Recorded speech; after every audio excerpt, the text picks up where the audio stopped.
So it had been a minute, a whole 2 weeks, since we completed our trip down the PCH to Malibu and back. Now we needed to go again, but this time to Death Valley.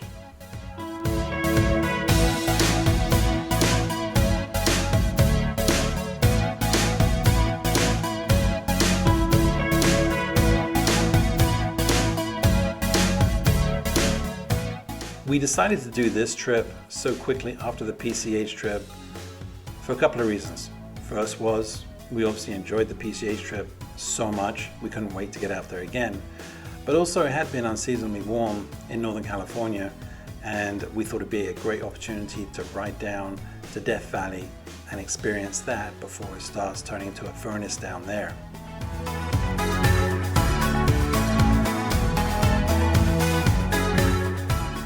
The first part of the route took us up US 50 towards Lake Tahoe. Obviously we saw the remnants of the Cowdoll fire from last year, and seeing the damage that it did was just horrific. And the guys are still working incredibly hard trying to clean up all the mess and make it safe. So traffic was a little weird going up there because a lot of it was one lane.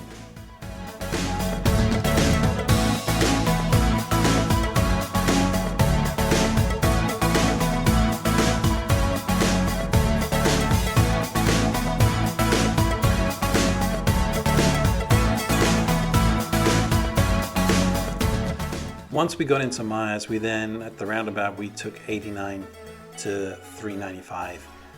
If you haven't done 395, it's an amazing road. One of my favorite roads that I've ever driven. I've been on this road multiple times and it still doesn't get old. The scenery is just spectacular.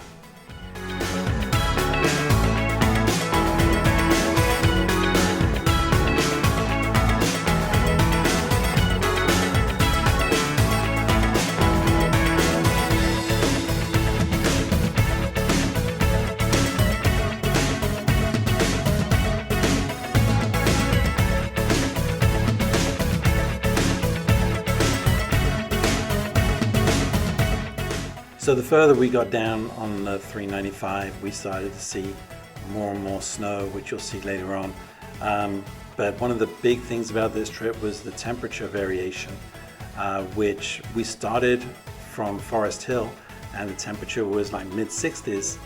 And then the further we got down 395, we started getting pretty cold, and we ended up around 33 or 34 degrees at Mono Lake, and it was like 2 o'clock in the afternoon.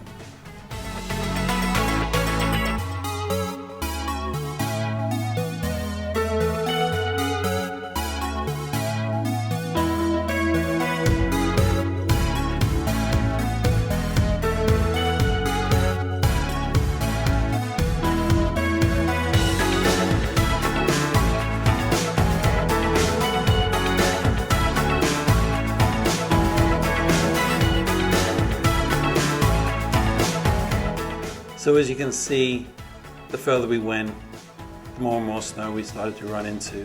All the roads were clear, it wasn't icy, but quite honestly, I didn't know what to edit out here just because the scenery was just so spectacular. I didn't want to edit anything out. Obviously I did take a lot of footage out that Jenny did, but yeah, it was crazy. It was so beautiful, and even made me want to dance a little bit.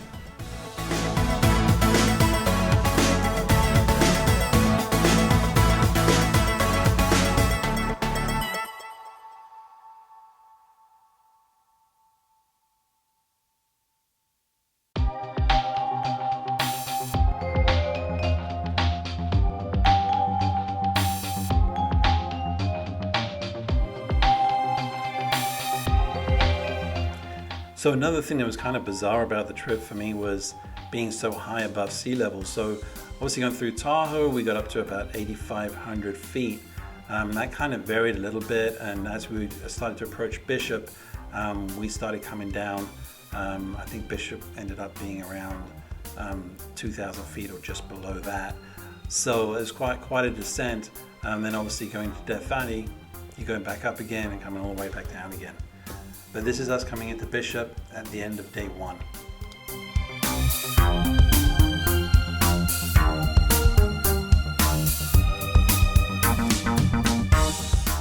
So 7 a.m. the next morning, we got our Starbucks and we were back on the road on the 395. The road was still empty. Traffic was so light on this trip. Temperature was about 34, 35 degrees, so it was chilly. And we got to Lone Pine and we gassed up for the last time before heading into Death Valley.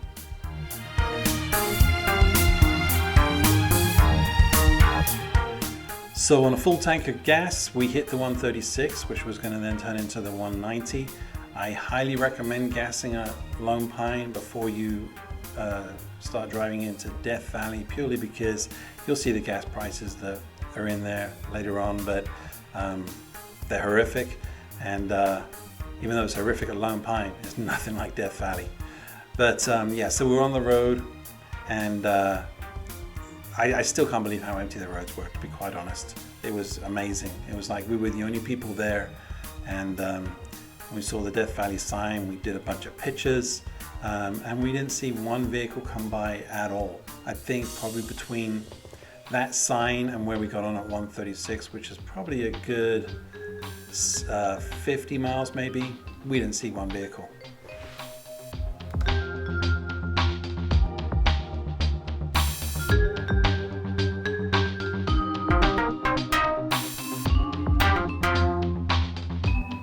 So from what I could make out, Death Valley is actually made up of a couple of mountain ranges. The first one you go up and then you come down like you see here. The scenery is spectacular, the roads are awesome, a lot of twisters, but the views are insane. No one's really rushing, everyone's just soaking up as they ride or drive, and we did exactly the same. It was amazing.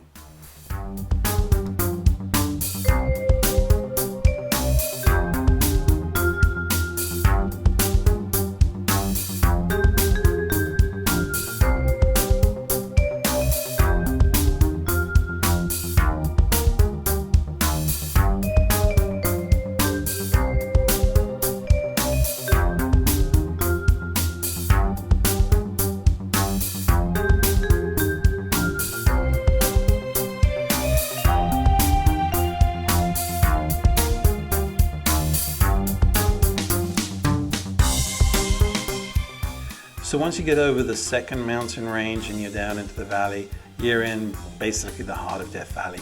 And the first stop we made was the Mesquite sand dunes.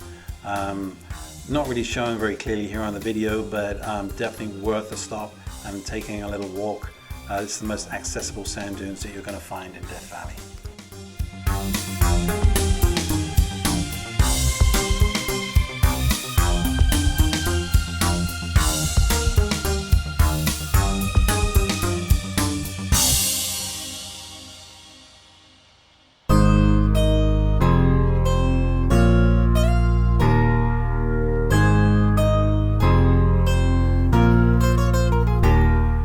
So it was around 11 a.m. when we rolled into our hotel, the Ranch at Death Valley.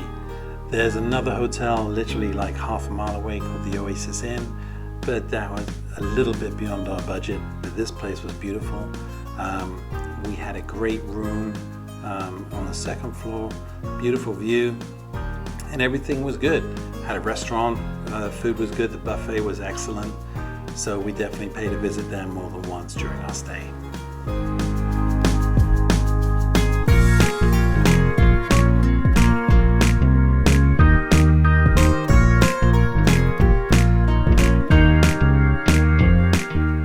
So once we fueled up with food and water, we took our trip down to Devil's Golf Course. It was about probably around 3 or 4 miles away from the hotel. It is a dirt track that takes you down to a parking lot, and basically the Devil's Golf Course is all the crystallized salt, and it's rock hard, like you'll see in a little bit. But why they call it a golf course, I'm not entirely sure, but I can only imagine playing golf on it. You would think you were actually playing with the devil.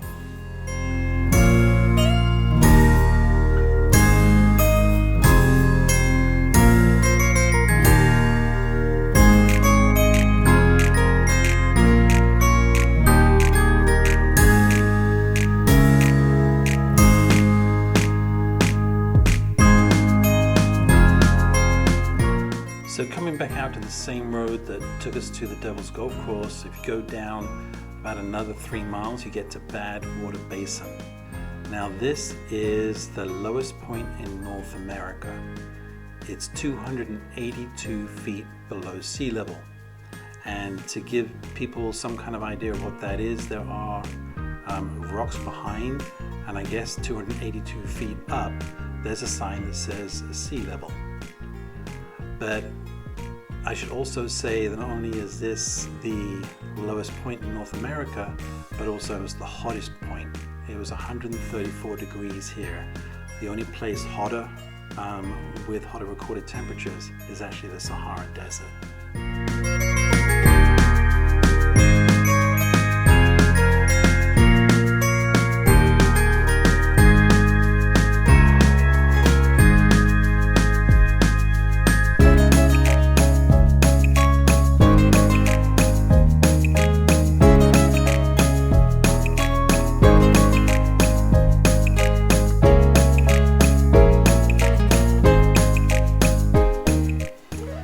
So the Artist Palette is actually along the Artist's Drive Scenic Loop. It's about halfway along. What it is basically rocks made up of different colors, or they look like they're made of different colors. As you can see, red, orange, yellow, blue, pink, green. And these colors are basically from volcanic deposits, such as iron oxides, chlorite, and it creates a rainbow effect. Unfortunately, in this particular video, the colors didn't show, but with the naked eye they did. And also it depends on the time of day you go, how the sun catches it, etc. But it can look amazing. The road is just a single lane road. It's about 8.5 miles long. And we were able to do this actually just driving back to the hotel, so it was really convenient after doing Badwater Basin. But highly recommend doing that little road.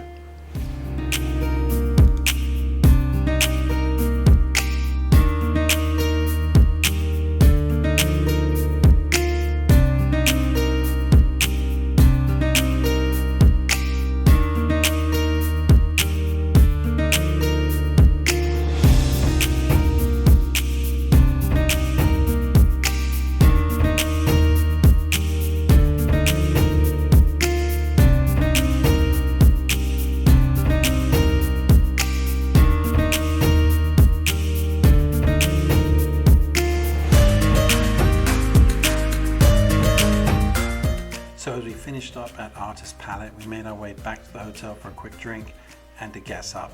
And this is why you need to gas up at Lone Pine before coming to Death Valley. After we gassed up, we made it out to Rhyolite Ghost Town. So this town basically held out from 1905 through 1910 in its heyday. Basically it was there as long as the gold held out. There was 3 train lines, newspapers, swimming pools, a couple of hospitals, but by 1919 it was in decline and it was a deserted ghost town by 1924 when its last resident died. To conclude the trip, we made it out to Zabriskie Point, albeit a little bit late, but nevertheless it was a magnificent trip. Loved every second of it and was sad to go the next day driving home from Death Valley back to Sacramento. See you on the next one.